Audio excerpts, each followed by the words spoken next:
രാഷ്ട്ര പുനർനിർമ്മാണം ആരോഗ്യമുള്ള ജനതയിലൂടെ എന്ന വിഷയത്തെ അധികരിച്ചുകൊണ്ട് ക്ലാസിക്കൽ അക്യുപങ്ക്ചർ പ്രാക്ടീഷണേഴ്സ് അസോസിയേഷൻ്റെ ആഭിമുഖ്യത്തിൽ നടത്തുന്ന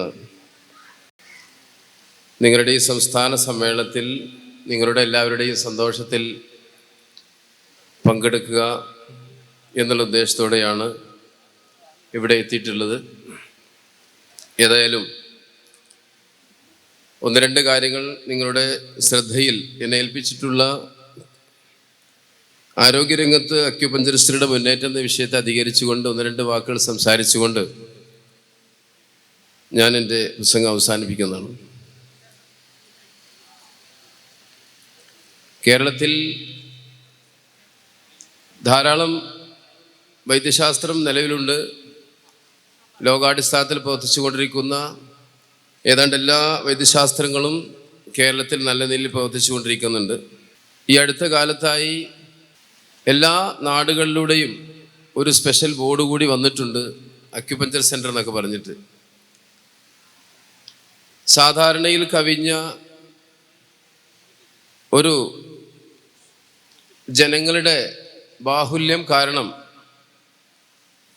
കൊച്ചു കൊച്ചു എതിർപ്പുകൾ ഈ മേഖലയ്ക്കെതിരെ പലരും വന്നിട്ടുണ്ട്. സ്വാഭാവികമായും ഈ വാണിജ്യ രംഗത്ത് ഇത്തരം കാര്യങ്ങളൊക്കെ ഉണ്ടാവാറുണ്ട്. ഒരു സ്ഥാപനം ഒരാൾ തുടങ്ങിയാൽ അതേ സ്ഥാപനം മറ്റൊരു സ്ഥലത്ത് മറ്റൊരാൾ തുടങ്ങുമ്പോൾ അത് തങ്ങൾക്ക് എങ്ങനെയാണ് ബാധിക്കാതിരിക്കുക എന്ന് നോക്കി അതിനെതിരെ ചില അപശബ്ദങ്ങളൊക്കെ ഉണ്ടാക്കി കേസ് കൊടുത്തിട്ടും അതുപോലെ അപവാദങ്ങൾ പറഞ്ഞിട്ടും ഒക്കെ ആ കച്ചവടത്തെ അടിച്ചമർത്താൻ സാധാരണയായി നോക്കാറുണ്ട്. വൈദ്യശാസ്ത്ര രംഗത്ത് ചരിത്രങ്ങൾ എടുത്തു നോക്കിയാൽ ഈ കാരണങ്ങൾ നമുക്ക് കാണാൻ കഴിയും. യഥാർത്ഥത്തിൽ ഇന്ത്യയുടെ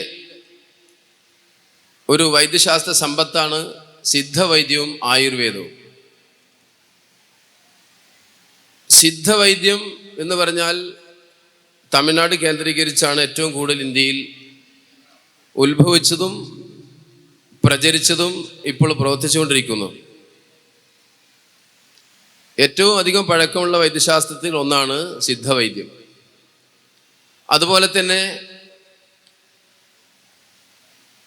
ഇന്ത്യയുടെ മറ്റൊരു വൈദ്യശാസ്ത്ര സമ്പത്താണ് ആയുർവേദം. ഈ രണ്ട് വൈദ്യശാസ്ത്രങ്ങൾ തമ്മിൽ നമുക്ക് നോക്കുമ്പോൾ ഒരേപോലെ എന്ന് തോന്നിയെങ്കിലും ഏറെ വ്യത്യസ്തങ്ങളുള്ള രണ്ട് വൈദ്യശാസ്ത്രങ്ങളാണ് ആയുർവേദം സിദ്ധവൈദ്യം. ഈ രണ്ട് വൈദ്യശാസ്ത്രങ്ങൾ തമ്മിൽ ചരിത്രപരമായിട്ടുള്ള കാരണങ്ങളാൽ ഒരുപാട് എതിർപ്പുകൾ അങ്ങോട്ടും ഇങ്ങോട്ടും ഉണ്ട്. ഇന്നുള്ള കാലഘട്ടത്തിൽ നമ്മൾ വിചാരിക്കും എന്താണ് അക്യുപഞ്ചറിസ്റ്റുകൾക്ക് എന്താ എല്ലാവരും എതിർക്കുന്നത്, കുറേ ആളുകൾ ഇതിനെ എതിർക്കുന്നുണ്ടല്ലോ. ഇത് അക്യുപഞ്ചറിസ്റ്റുകൾ മാത്രമല്ല, ഒന്ന് ഉയർന്നു വന്ന് കാണുമ്പോൾ സ്വാഭാവികമായിട്ട് എതിർപ്പുണ്ടാവും. അപ്പോൾ നമ്മളെ എതിർക്കുന്നുണ്ടെങ്കിൽ നമ്മൾ ഉയർന്നുകൊണ്ടേ ഇരിക്കുകയാണെന്നാണ് നമ്മൾ മനസ്സിലാക്കേണ്ടത്. അപ്പോൾ ആയുർവേദത്തെ സംബന്ധിച്ചിടത്തോളം സിദ്ധവൈദ്യം ഭയങ്കരമായ എതിർപ്പുണ്ട്. അതിൻ്റെ ചരിത്രങ്ങൾ ഞാൻ വിശദീകരിക്കുന്നില്ല, ധാരാളം അതിന് കാരണങ്ങളുണ്ട്. അതിൻ്റെ അടിസ്ഥാനത്തിലുള്ള കേരളത്തിൽ ഒരൊറ്റ സിദ്ധ മെഡിക്കൽ കോളേജ് മാത്രമേ ഉള്ളൂ തിരുവനന്തപുരത്ത്. ആയുർവേദ മെഡിക്കൽ കോളേജ് ധാരാളമുണ്ട്. കോട്ടക്കൽ ഞങ്ങളുടെ നാട്ടിലൊക്കെ തൃശ്ശൂരുണ്ട്. 16 മെഡിക്കൽ കോളേജിൽ ഇന്ത്യയിൽ കേരളത്തിൽ ആയുർവേദത്തിനായിട്ടുണ്ട്. സിദ്ധവൈദ്യത്തിന് ഒരു മെഡിക്കൽ കോളേജ് ഉള്ളൂ. അത് കേരളത്തിൽ രാഷ്ട്രീയപരമായിട്ട് ഒരുപാട് പ്രശ്നങ്ങൾ ആ വിഷയത്തിലുണ്ട്. ഞാൻ വിഷയത്തിലേക്ക് കടക്കുകയല്ല. അതുപോലെ തന്നെ ഹോമിയോപ്പതി, ലോകത്ത് ഹോമിയോപ്പതി മോഡേൺ മെഡിക്കൽ സയൻസിനെ എതിർക്കാനായിട്ട് ജനിച്ചിട്ട് വൈദ്യശാസ്ത്രം എന്ന് വേണമെങ്കിൽ പറയാം.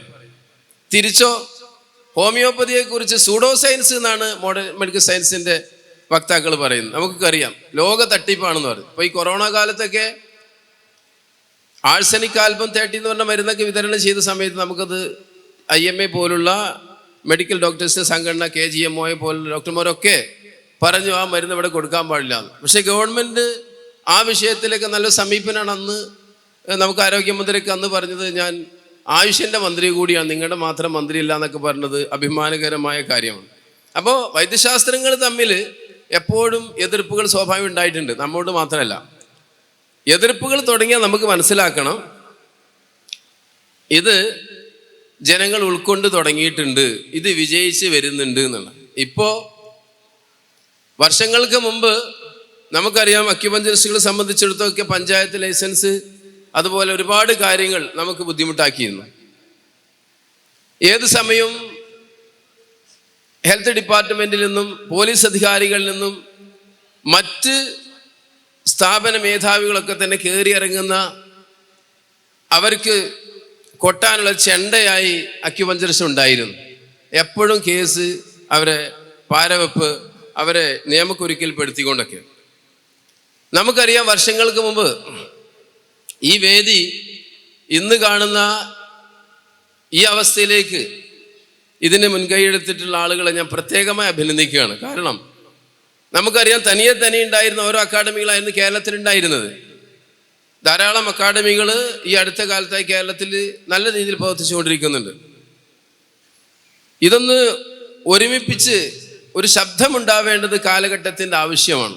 ഇവിടെ ആയുർവേദത്തിന് പഴയ കാലത്ത് ബ്രിട്ടീഷ് ഗവൺമെൻറ് വന്ന സമയത്ത് നിരോധിച്ചൊരു വൈദ്യശാസ്ത്രമാണ്. എത്ര ആർക്കറിയാം? ഇന്ത്യയിൽ കാണാൻ പാടില്ല എന്നാണ് പറഞ്ഞിരുന്നത്. ഇവിടെ പച്ചമരുന്നുകളോ ആയുർവേദ മരുന്നുകളോ ഇവിടെ ഇന്ത്യയിൽ കാണാൻ പാടില്ല. അങ്ങനെ വളരെ ഗോപ്യമായ രീതി, വളരെ രഹസ്യമായിട്ട് വീടുകളിൽ ആരെങ്കിലും ചെയ്തു എന്ന് പറഞ്ഞാൽ അപ്പം പോലീസ് പിടിച്ചു കൊണ്ടുപോയിരുന്നു. ഇപ്പം എന്താ ആയുർവേദത്തിൻ്റെ സ്ഥിതി? ലോക നിലവാരത്തിലേക്ക് ആയുർവേദം വളർന്നില്ലേ? അത് അവർ അന്ന് പിടിച്ചു വെച്ച് അതിൻ്റെ ചികിത്സകർ, ആയുർവേദ വൈദ്യന്മാർ പിടിച്ചു കൊണ്ടുപോകണമെങ്കിൽ പിടിച്ചു കൊണ്ടോട്ടെ എന്നുള്ള രീതിയിൽ അവരതിന് ആ തൊഴിൽ വളരെ നല്ല രീതിയിൽ തന്നെ തുടർന്നു വന്നു. എന്നാൽ ഇപ്പോൾ കഴിഞ്ഞ വർഷങ്ങളിലൊക്കെ തന്നെ നമുക്കറിയാം ഒരുപാട് കേസുകളിലായിട്ട് ഒരുപാട് ആളുകളെ നിയമക്കുരുക്കിൽ പെടുത്തിയിട്ടുണ്ട്. അപ്പോൾ പല ദിക്കുകളിൽ നിന്നും ഒരു ഏകോപനം, നമ്മൾ ഈ വിഷയത്തിൽ ഏകോപനം വേണം, ഒരുമിച്ച് നിൽക്കണമെന്നുള്ള ചിന്തയാണ് പലർക്കും ഉണ്ടായത്. ആ ചിന്തയുടെ ഏറ്റവും പുതിയ ഒരു ഫലമാണ് ഈ വേദി എന്ന് പറയുന്നത്. ഈ വേദി വളരെ സന്തോഷം തോന്നുന്നു. അതുകൊണ്ട് തന്നെ അതിൻ്റെ നേതൃത്വം കൊടുത്ത റഫീഖ് മാഷ് അടക്കമുള്ള ഇതിൻ്റെ എല്ലാ സാരഥികൾക്കും ഇത്തരത്തിൽ ഞാൻ അഭിനന്ദനങ്ങൾ അറിയിക്കുകയാണ്. അതിനുശേഷം നമ്മൾ ഒരുമിച്ച് കൂടാൻ വേണ്ടി കേരളത്തിലെ എല്ലാ അക്യുപഞ്ചർ കൂട്ടായ്മകളെയും നമ്മൾ വിളിച്ചു വരുത്തി അക്യുപഞ്ചർ ജോയിൻറ്റ് കൗൺസിൽ എന്ന ഒരു സംരംഭം നമ്മൾ ഒരുക്കി. കേരളത്തിലെ ഏകദേശം എല്ലാ ആളുകളും ഒരുമിച്ച് കൂട്ടിക്കൊണ്ട് നമ്മൾ ഈ വിഷയത്തിൽ നമ്മൾ മുന്നേറാൻ നമുക്ക് കഴിഞ്ഞിട്ടുണ്ട്. ഇനി നമ്മൾ ധാരാളം യാത്രകൾ ചെയ്യേണ്ടതുണ്ട്, ധാരാളം കാര്യങ്ങൾ നമുക്ക് ഇവിടെ ചെയ്ത് കഴിഞ്ഞിട്ടുണ്ട്. എന്നാൽ നമ്മുടെ യാത്ര അവസാനിച്ചിട്ടൊന്നുമില്ല. നമ്മൾ വളരെ ഭാരിച്ച ഉത്തരവാദിത്തമുള്ള ഒരു പുതിയൊരു സംസ്കാരം നമ്മുടെ നാട്ടിൽ കൊണ്ടുവരേണ്ട അനിവാര്യമായ ഒരു സാഹചര്യം ഇവിടെ ഉണ്ട്. അതുകൊണ്ട് തന്നെ നമ്മൾക്കിടയിലുള്ള നിസ്സാര കാര്യങ്ങളിലുള്ള വഴക്കുകളും പടല പ്രശ്നങ്ങളും എല്ലാം മാറ്റിവെച്ചുകൊണ്ട് ഈ മഹത്തായ അക്യുപഞ്ചർ എന്ന ഈ വൈദ്യശാസ്ത്രത്തിൻ്റെ പേരിൽ നമുക്ക് ഒരുമിക്കേണ്ടതുണ്ട്. അതിന് കേരളത്തിൽ ഒരു വേദി ഉണ്ടാക്കാൻ നമുക്ക് കഴിഞ്ഞിട്ടുണ്ട്. അതിൽ നിങ്ങളുടെ സംഘടന CAPA അതുപോലെ റഫീഖ് മാഷ് ഉള്ള ഒരു പ്രധാന അംഗമാണ്. നമ്മൾ കഴിഞ്ഞ വർഷം നമുക്കറിയാം ഈ ഹാൾ നിറഞ്ഞു കവിഞ്ഞുകൊണ്ട് കേരളത്തിലെ അക്യുപഞ്ചറിസ്റ്റുകളുടെ ഒരു പുതിയ ഒരു ചരിത്രം നമുക്ക് രചിക്കാൻ കഴിഞ്ഞിരുന്നു. അതിൽ ഏറ്റവും കൂടുതൽ ആളുകളെ പങ്കെടുപ്പിച്ചു എന്ന ഒരു ഖ്യാതി നിങ്ങൾക്ക് മാത്രം അവകാശപ്പെട്ടതായിരുന്നു. അതിന് നിങ്ങളെ ഒരിക്കൽ കൂടി ഞാൻ ആ വിഷയത്തിൽ അഭിനന്ദിക്കുകയാണ്. അതിൻ്റെ ഒരു രക്ഷാധികാരി എന്നുള്ള നിലക്ക് നിങ്ങളുടെ ശ്രദ്ധയിലേക്ക് ഒന്ന് രണ്ട് കാര്യങ്ങൾ കൂടി ഞാൻ ഉണർത്തുകയാണ്. നമ്മൾ കഴിഞ്ഞ വർഷങ്ങളിൽ പോലെയല്ല, ഇപ്പോൾ AJCയുടെ ഭാഗമായിട്ടുള്ള എല്ലാ ഇൻസ്റ്റിറ്റ്യൂട്ടുകളുടെയും പ്രവർത്തകർ, നമ്മൾ ഒരു ഹെൽത്ത് ഡിപ്പാർട്ട്മെൻറ്റ് വാഹനം കാണുമ്പോൾ നമുക്ക് അല്പം ഭയമുണ്ടെങ്കിൽ ഇന്നത്തെ സാഹചര്യം നെഞ്ചുറപ്പോടെ നിങ്ങൾക്ക് നിൽക്കാം. ഇന്നത്തെ സാഹചര്യത്തിൽ നിങ്ങൾക്ക് യാതൊരുവിധ നിയമപ്രശ്നങ്ങളും ഇന്നില്ല. പക്ഷെ അത് സ്ഥായിയായ ഒരു കാര്യമല്ല. നമ്മൾ ഇനി ഉണരേണ്ടതുണ്ട്, ഐക്യപ്പെടേണ്ടതുണ്ട്, ഗവേഷണാത്മകമായ പ്രവർത്തനം നടത്തേണ്ടതുണ്ട്. പൊതുജനങ്ങളെ ഇപ്പോൾ ഇവിടെ നിങ്ങൾ ആരോഗ്യ ഗ്രാമ പദ്ധതിയൊക്കെ നിങ്ങൾ നടത്തി എന്ന് അറിഞ്ഞു, വളരെ സന്തോഷം. അത്രയുള്ള പൊതുജനങ്ങളെ കൂടി ഉൾപ്പെടുത്തിക്കൊണ്ട് ഇന്ന് വന്ന നമ്മുടെ MLA സാറൊക്കെ പറഞ്ഞ പോലുള്ള രാഷ്ട്രീയ സാമൂഹിക ഭരണരംഗങ്ങളിലൊക്കെ ഉള്ള ആളുകളൊക്കെ ഉൾപ്പെടുത്തിക്കൊണ്ട് ധാരാളം പ്രവർത്തനങ്ങൾ AJC പ്ലാൻ ചെയ്തിട്ടുണ്ട്.